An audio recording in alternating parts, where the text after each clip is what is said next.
భారత్ పాకిస్తాన్ మధ్య ఉద్రిక్త పరిస్థితులతో సరిహద్దుల నుంచి ఇంటి బాట పడుతున్నారు తెలుగు విద్యార్థులు. మొత్తం 441 మంది విద్యార్థులు తెలంగాణ భవన్కు చేరుకున్నారు. వారిలో 158 మందిని స్వగ్రామాలకు పంపించారు.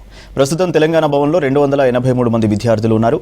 వీళ్ళందరికీ ఫుడ్ అరేంజ్మెంట్స్ చేశారు భవన్ రెసిడెంట్ కమిషనర్ గౌరవ్ ఉప్పల్. మరిన్ని వివరాలు మదార్ అందిస్తారు. భారత్ పాక్ ఉద్రిక్తతల నడుమ జమ్మూ కాశ్మీర్లో కావచ్చు, అలాగే ఇతర రాష్ట్రాల్లో ఉంటున్నటువంటి తెలంగాణ వాసులందరినీ కూడా ఇటు స్వస్థలాలకు పంపించేందుకు తెలంగాణ భవన్ అధికారులు అనేక ఏర్పాట్లు అనేది కూడా చేస్తూ ఉన్నారు. దానిలో భాగంగానే తెలంగాణ భవన్కి ఇప్పటి వరకు మొత్తం 2 రాష్ట్రాల నుంచి కలిపి సుమారు 500-600 మంది విద్యార్థులు భవన్కు చేరుకున్నారు. వారిలో కొంతమంది ఎన్ఐటి శ్రీనగర్ నుంచి వచ్చిన వాళ్ళు ఉన్నారు. వారితోటి అక్కడ ఎట్లాంటి సిచ్యువేషన్స్ ఉన్నాయో వారిని అడిగి తెలుసుకుందాం. అమ్మ, ఎక్కడి నుంచి మీరు వచ్చారు, ఎట్లా ఉండే అక్కడ పరిస్థితి? నేను ఎన్ఐటి శ్రీనగర్ నుండి వచ్చాను. అక్కడ ప్రెజెంట్లీ ఆన్గోయింగ్ బార్డర్ టెన్షన్స్ వల్ల, Pakistan and India border tensions ఉన్నాయి కదా, మాకు ఇమీడియట్గా కాలేజ్ వెకేట్ చేయమని నోటీస్ వచ్చింది. సో రాత్రి అయితే మొత్తం నార్మలే ఉండే. పొద్దున చూసేసరికి నోటీస్ వచ్చింది గ్రూప్లో, అందరు వెళ్ళిపోతున్నారు లగేజ్ ప్యాక్ చేసి. సో ఇమీడియట్గా వెళ్ళాల్సి వచ్చింది. అక్కడ నుంచి ఢిల్లీ దాకా వచ్చాము మేము. కాలేజ్ వాళ్ళే ప్రొవైడ్ చేశారు. అక్కడ నుంచి ఇక్కడ వచ్చాక ఆంధ్ర భవన్ అండ్ తెలంగాణ భవన్ గురించి తెలిసింది. సో ఇక్కడ ఇప్పుడు స్టే చేస్తున్నాం. మీరు అక్కడ ఆల్మోస్ట్ 2 years నుంచి ఉంటున్నారు కదా, ఈ లాస్ట్ 3-4 days నుంచి ఎట్లాంటి సిచ్యువేషన్ చూసారు? డ్రోన్లతోటి లేకపోతే అట్లా దాడులు అనేది జరిగినాయి కదా, మీరు వాటిని ఏమైనా చూసారా అక్కడ? చూసాము. నేను శ్రీనగర్ నుండి జమ్మూ దాకా వచ్చేటప్పుడు ఉధంపూర్లో డ్రోన్స్ చూసాము మేము. ఇంకా వచ్చాక కూడా శ్రీనగర్లో డ్రోన్స్ వచ్చాయని మాకు తెలిసింది మా ఫ్రెండ్స్ ద్వారా. లాస్ట్ 2-3 days నుంచి డైలీ మీరు అక్కడ ఉన్నారు కాబట్టి ఎట్లా ఉండే క్యాంపస్లో అట్మాస్ఫియర్? ఎట్లా ఉండే?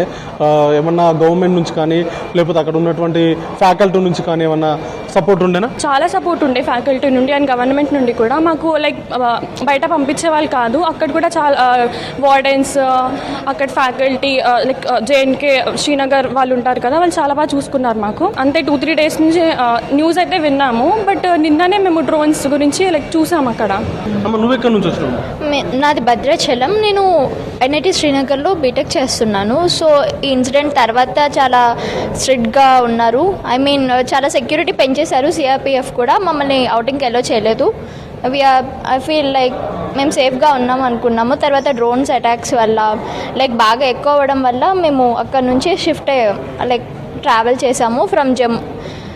మాకు కాలేజ్ వెహికల్స్ కూడా ప్రొవైడ్ చేసింది ఫ్రమ్ శ్రీనగర్ టు జమ్మూ రావడానికి. ఇక్కడికి వచ్చిన తర్వాత గవర్నమెంట్ నుంచి ఎట్లా సపోర్ట్ ఉంది? టికెట్స్ బుకింగ్ కానీ లేకపోతే ఇక్కడ హాస్పిటాలిటీ కానీ ఎట్లా? నాకు ఫస్ట్లీ ఇక్కడ తెలంగాణ భవన్, ఆంధ్ర భవన్ ఉందని తెలీదు. సో మేము ఎలా రావాలి అని అనుకుంటున్నాము. చాలా మంచి హాస్పిటాలిటీ ఉంది. ఫ్రీగా ఫ్రీ ఫుడ్. చాలా అక్కడ సిచ్యువేషన్స్ ఎట్లా చూసినావు? ఎందుకంటే పెహల్గాం ఉగ్రదాడి తర్వాత నుంచి అక్కడ ఎస్కలేట్ అవుతూ ఉంది సిచ్యువేషన్స్ అన్ని. మీరు అబ్జర్వ్ చేస్తుండే వల్ల బయటకు వెళ్ళినప్పుడు ఎట్లా ఉండే, ఇప్పుడు ఎట్లా ఉంది బయటకు వెళ్ళినప్పుడు? బయట ఇన్సిడెంట్ తర్వాత మేము బయటకు వెళ్ళలేదు, ఎందుకంటే చాలా డేంజర్లో ఉంది కాబట్టి వెళ్ళలే. దానికి ముందు చాలా బాగుండేది, ఫ్రీగా వెళ్ళే వాళ్ళం, తిరిగే వాళ్ళం. ఇన్సిడెంట్ తర్వాత రిస్క్ ఎక్కువైంది కాబట్టి వెళ్ళలేదు. కాలేజ్లో ఎట్లా ఉండే అట్మాస్ఫియర్? ఏదన్నా అటాక్స్ జరిగినప్పుడు చాలా ఏం పానిక్ అవ్వకుండా అందరూ మా వార్డెన్స్, మా టీచర్స్ మంచి కేర్ చేశారు. అంతా బాగానే ఉండే. ఎక్కడి నుంచి వచ్చినావు తల్లి? విశాఖపట్నం. ఎట్లా ఉండే శ్రీనగర్లో మీరున్న కాలేజీలో బయటకు వచ్చే టైంలో, ఇప్పుడు వస్తున్నటువంటి టైంలో ఏదన్నా ఇబ్బందులు ఎదురైనాయా? ఇబ్బందులు అంటే అంత సడన్గా అయిపోయింది, అంత ఓవర్ నైట్లో అయిపోయింది. యాక్చువల్లీ మా కాలేజ్ వాళ్ళు అయితే చెప్పారు సేఫ్గానే ఉంటారు, ఇండియన్ గవర్నమెంట్ ఉంది కదా. We also trusted them. But last మినిట్లో ఇంకా డ్రోన్స్ అన్నీ ఎక్కువ అయిపోయాయి. ఇంకెవరు చేదాటిపోయే విషయం అక్కడ దాకా తీసుకెళ్ళడం ఎందుకని చెప్పి ఇంకా వాళ్ళు అరేంజ్ చేశారు, ట్రాన్స్పోర్ట్ అరేంజ్ చేశారు. అంతా బాగానే చూసుకున్నారు కాలేజ్ వాళ్ళు.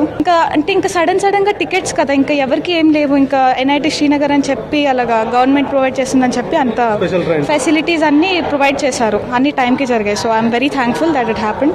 నార్మల్గా అంటే శ్రీనగర్లో ఆల్మోస్ట్ 2 years నుంచి ఉంటున్నారు.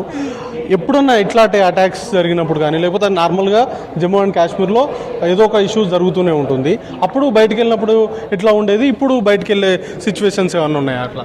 రీసెంట్ అంటే ఇదంతా జమ్మూ అండ్ కాశ్మీర్లో అంతా బాగానే ఉంటుంది. అది any other state in India, that is also fine. ఇప్పుడు ఇది బార్డర్ కదా, బార్డర్ దగ్గర కదా, సో ఆల్మోస్ట్ వార్ అయ్యేంత పని అయింది కాబట్టి కొంచెం సెక్యూరిటీ టైట్ చేశారు, లేకపోతే అంత బాగానే ఉంటుంది. వచ్చేటప్పుడు ఏమైనా ప్యానిక్ అయ్యారా? పానిక్ అంటే మరి శ్రీనగర్ నుంచి జమ్మూ అదొక పెద్ద టాస్క్ మాకు.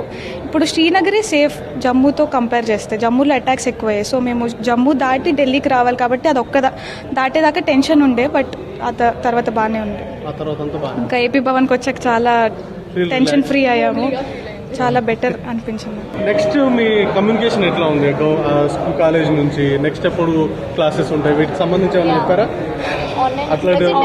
ప్రెజెంట్ అయితే online classes from till 19. After that వాళ్ళు ఇన్ఫార్మ్ చేస్తానని చెప్పారు. క్లాసెస్కి అయితే ఏమి ఇబ్బంది లేదు. డాక్టర్ గౌరవ్ ఉప్పల్ గారు, మన తెలంగాణ భవన్ రెసిడెంట్ కమిషనర్, వీటికి సంబంధించినటువంటి ఏర్పాట్లకు సంబంధించి ఆయన మరిన్ని వివరాలు అడిగి తెలుసుకుందాం. సార్, ఇప్పటి వరకు తెలంగాణకు సంబంధించి ఎంతమంది తెలంగాణ భవన్కి వచ్చారు, వారికి సంబంధించినటువంటి ఎట్లాంటి ఏర్పాట్లు చేస్తున్నారు? లాస్ట్ 3-4 డేస్ నుంచి మేము కంట్రోల్ రూమ్ ఎస్టాబ్లిష్ అయిన తర్వాత, ఇక్కడ ఎస్టాబ్లిష్ చేసిన తర్వాత ఇప్పటిదాకా 162 మెంబర్స్, 162 మంది వచ్చారు మన దగ్గరికి. తెలంగాణ గవర్నమెంట్ ఇన్స్ట్రక్షన్స్ ప్రకారం తెలంగాణ భవన్ న్యూఢిల్లీలో ఈ బార్డర్ స్టేట్స్ నుంచి వచ్చిన పిల్లలందరికీ ఇక్కడ భోజనం పెట్టడము, ట్రాన్స్పోర్టేషన్ ప్రొవైడ్ చేయటము, అట్లాగే వాళ్ళకి రూమ్స్ ఇవ్వటము, కొంతమందిని ఇక్కడ అడ్జస్ట్ చేసాము తెలంగాణ భవన్లో. ఇక్కడ రూమ్ రెస్ట్రిక్షన్స్ ఉంటే కొంతమందిని బయట హోటల్స్ కూడా అడ్జస్ట్ చేయటం జరిగింది. వాళ్ళ ట్రైన్ టికెట్స్ కూడా మేమే కన్ఫర్మ్ చేయించి మరి వాళ్ళని కొంతమందిని ఆల్రెడీ పంపాము. ఇప్పుడు అరౌండ్ 50 మెంబర్స్ ఉన్నారు. అంటే Telangana Bhavan plus out side hotel కలిపి 50 మెంబర్స్ ఉన్నారు. ఆల్మోస్ట్ 100 పైన మెంబర్స్ స్టూడెంట్స్ ఆల్రెడీ తెలంగాణకి రిటర్న్ వెళ్ళిపోయారు, పంజాబ్ స్టూడెంట్స్ కానీ జమ్మూ కాశ్మీర్ స్టూడెంట్స్. దీంట్లో బ్రేకప్ చూసినట్లయితే 160 మెంబర్స్లో 110 మెంబర్స్, 110 మంది పంజాబ్ నుంచి వచ్చారు తెలంగాణ స్టూడెంట్స్ మా దగ్గరికి, తెలంగాణ భవన్ న్యూఢిల్లీకి వచ్చారు. అట్లాగే అరౌండ్ 50 స్టూడెంట్స్ జమ్మూ కాశ్మీర్ నుంచి వచ్చారు.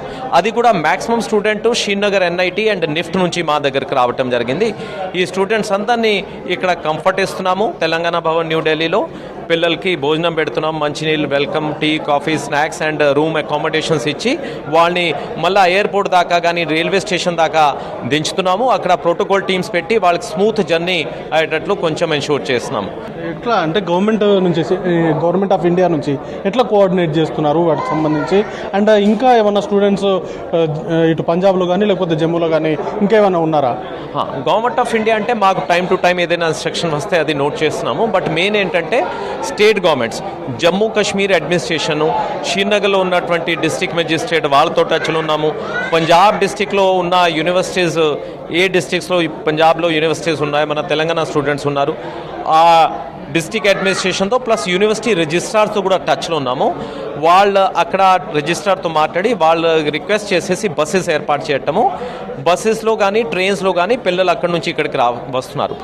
అక్కడ కూడా వాళ్ళ టికెట్ కన్ఫర్మ్ కావట్లేదు కొంతమంది నిన్నటి వరకు. ఆ టికెట్స్ కూడా మేమే కన్ఫర్మ్ చేయడానికి ట్రై చేశాము. We have tied up with railway మినిస్ట్రీలో టికెట్స్ కన్ఫర్మ్ చేసి పిల్లలు ఇక్కడికి తీసుకురావటం, మళ్ళీ ఇక్కడి నుంచి బ్యాక్ తెలంగాణకు పంపటం, ఆ పని జరుగుతుంది. తర్వాత కొంతమంది పిల్లలు ఏంటంటే మార్నింగ్ సార్ మా యూనివర్సిటీతో మాట్లాడండి, వాళ్ళు రిటర్న్ మమ్మల్ని పిలుస్తున్నారు, కానీ మా పేరెంట్స్ తెలంగాణకి రమ్మంటున్నారు, ఒక 2 days మా దగ్గరికి రండి, కలిసి వెళ్ళిపోండి మళ్ళా. ఎందుకంటే పంజాబ్లో ఉన్న యూనివర్సిటీ కొంతమంది చాలా యూనివర్సిటీ వీసీస్ కానీ రిజిస్ట్రార్ చాలా అడబడి చేసేసి నో మీరు రిటర్న్ రావాలని చెప్పారు. ఆ రిజిస్ట్రార్తో మాట్లాడి ఇదిగోండి పిల్లలు 2 days కొంచెం పేరెంట్స్ కలిసి మళ్ళీ రిటర్న్ వచ్చేస్తారు, మీరు పర్మిషన్ ఇవ్వండి అని అది కూడా మాట్లాడటం జరిగింది. పిల్లలకి అవసరమైనటువంటి సహాయాలు అందించేందుకు కూడా తాము ఎప్పుడు కూడా సిద్ధంగా ఉన్నాం. ఈ రోజుకు మాత్రం పెద్దగా కాల్స్ అయితే రాలేదు. బట్ నిన్న మొన్నటి వరకు కూడా తెలంగాణకు వచ్చినటువంటి వారిని, తెలంగాణ భవన్కి వచ్చినటువంటి వారందరినీ కూడా తిరిగి తెలంగాణకు పంపించేందుకు అవసరమైనటువంటి ఏర్పాట్లను పూర్తి స్థాయిలో చేశామని గౌరవ్ ఉప్పల్ చెప్తున్నారు. Video journalist నాగరాజుతో Madar V6 news, New Delhi నుంచి.